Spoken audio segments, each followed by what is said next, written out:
Tommy Lee Jones famously said that he couldn't sanction Jim Carrey's buffoonery. Well, let's see if I can. Hello folks, welcome back to my third little film review here.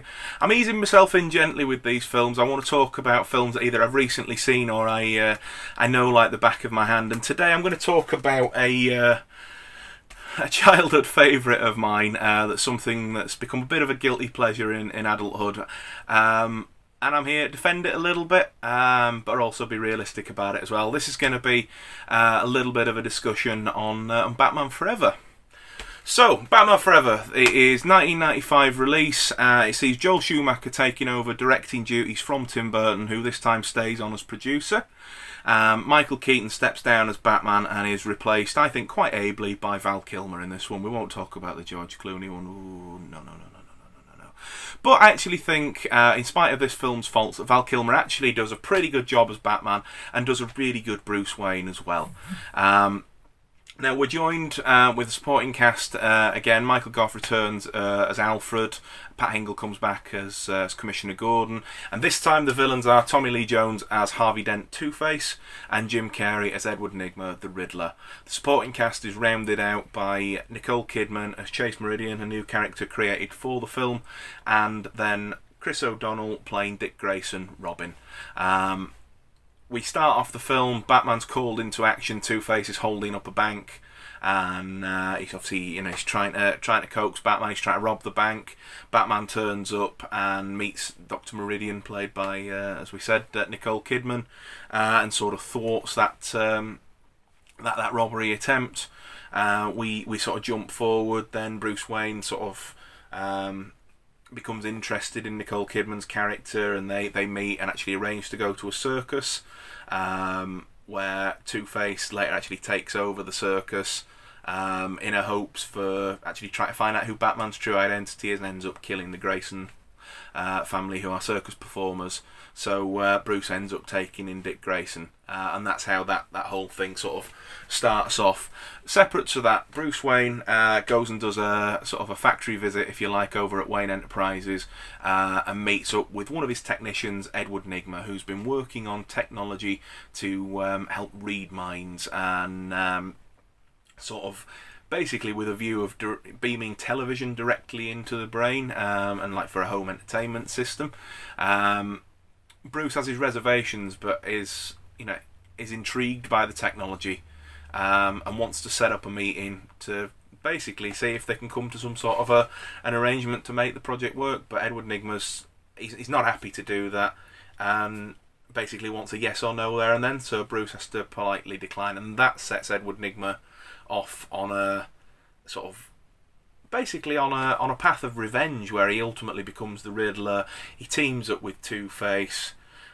Sort of alongside that, you have Robin wanting to hunt down Two-Face to kill him for the murder of his parents, and sort of Bruce sort of saying that's not going to help you, and you need to find other ways to learn to deal with it, and sort of them two forming an unlikely alliance. Along the way, Dick Grayson finds out that Bruce is actually Batman, and holds Batman sort of partially responsible for his parents' death, saying, had Batman, come forward at the time, then, it wouldn't have happened, and that sort of a thing.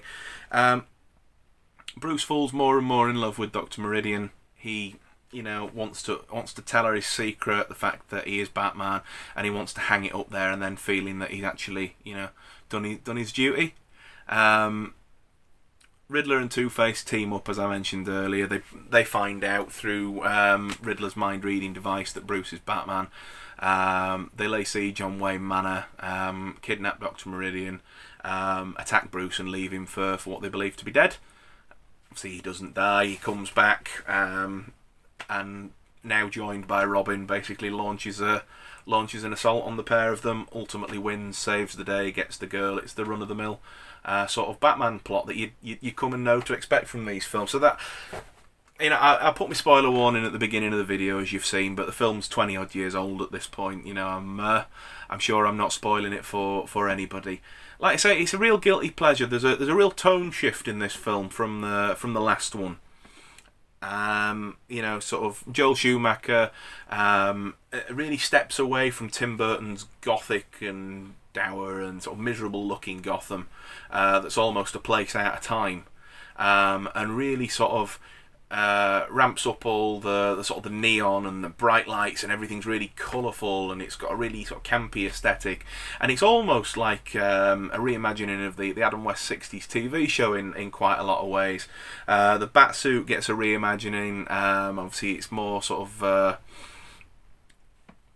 it's got all the muscles sort of carved into it, and it's got the nipples, which really don't get why they needed to put nipples on the Batsuit at all. It's just hilarious, isn't it?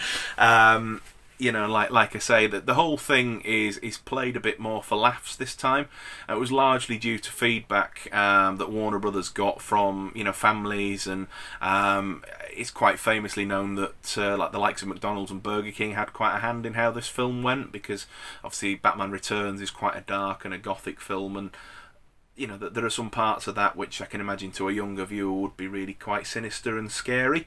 And there was a lot of complaints on the back of that, so they really tried to sort of tone it down with this one and make it much more sort of like Saturday morning cartoon come to life. The music's different this time. It's Elliot Goldenthal that takes over from Danny Elfman, and there's no carryover in any of the previous themes, which is a little bit of a shame, because Elfman's theme is absolutely, it's timeless. For me, I think of Batman, and the music that accompanies that thought is the do do do do do, that sort of goes with it. However, that being said, Elliot Goldenthal's score is very, very good in its own right. And the orchestral pieces that he uses for Batman and Robin, especially the bit, if I sort of draw your attention to the bit at the end of the film where Robin's falling down the shaft to the rocks and the water at the bottom, and Batman sort of flies down, grabs his hand, and the sort of the horns kick in, and it's sort of like the triumphant "we've saved the day" sort of music. Really brilliant piece of piece of music there. I could speak, I put my teeth in. And I think it's really good. I think some of the dialogue's really quite wooden. It's a bit cheesy. There's the whole "I'll get drive-through" and all that sort of stuff. And like I say, it really does dial it back from the last one. And where that works in some areas, others it sort of lets it down a bit. I think initially Joel Schumacher had wanted to make this film slightly darker. Anybody who's got the Blu-ray or even the special edition DVD will have watched some of the deleted scenes and sort of probably listened to the commentaries and things like that. And it was going to start with Two-Face escaping from Arkham, and there was going to be more of a subplot in the film about sort of whether Bruce was more responsible for his parents' death than he'd believed by dragging them out to the cinema to watch the Zorro film on a certain night, and the whole sort of Red Journal subplot and things like that. And it was gonna delve a bit more into that, and it's a shame that didn't make the final cut, because I really think that would be quite interesting. And I find the production of this Batman film to be really interesting, sort of more so than some of the other ones that have been made, just for going through such a tonal change from Tim Burton to Joel Schumacher, and then the type of film that they were going to make, versus the film that it became.